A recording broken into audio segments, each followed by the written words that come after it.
Welcome to my channel. Pushpa 2 మూవీలో ఒక dialogue ఉంటుంది, దమ్ముంటే పట్టుకోరా షికావత్తు, పట్టుకుంటే వదిలేస్తా సిండికేట్. ఈ డైలాగు పుష్ప 2లో చాలా ఫేమస్ అయింది. కానీ రియల్ లైఫ్లో ఇది సాధ్యమేనా? అసలు ఏం జరిగిందో చూద్దాం. డిసెంబర్ 5న పుష్ప 2 రిలీజ్ అయింది.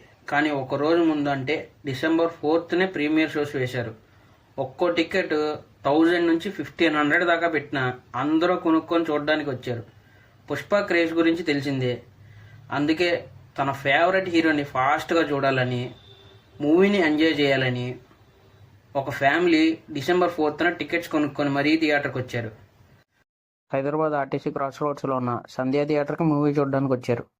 రేవతి అనే ఆవిడ తన ఫ్యామిలీతో కలిసి మూవీ చూడడానికి వచ్చింది. ప్రతి మూవీ రిలీజ్లో హీరో తన ఫ్యాన్స్తో మూవీ చూడడానికి వస్తారు ఫస్ట్ డేనా. అలాగే అల్లు అర్జున్ కూడా తన ఫ్యాన్స్తో మూవీ చూడడానికి థియేటర్కి వచ్చాడు. ఎవరికి వారు తొక్కుకుంటూ థియేటర్ లోపలికి వెళ్ళిపోయారు.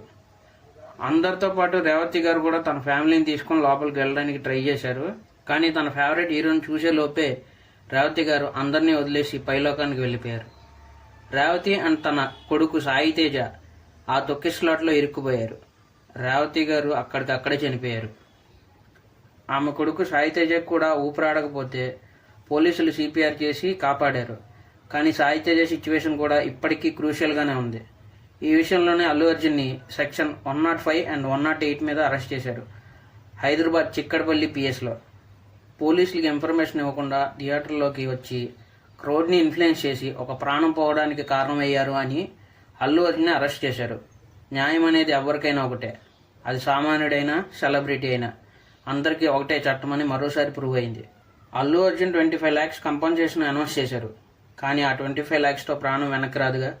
జాగ్రత్తగా ఉండండి. ఎప్పుడేం జరుగుతుందో ఎవ్వరికీ తెలియట్లేదు. ఫర్దర్గా ఈ విషయంలో ఏం జరిగినా మీకు ఇన్ఫర్మేషన్ కావాలి అనుకుంటే నా ఛానల్ సబ్స్క్రైబ్ చేసుకోండి. JTFI.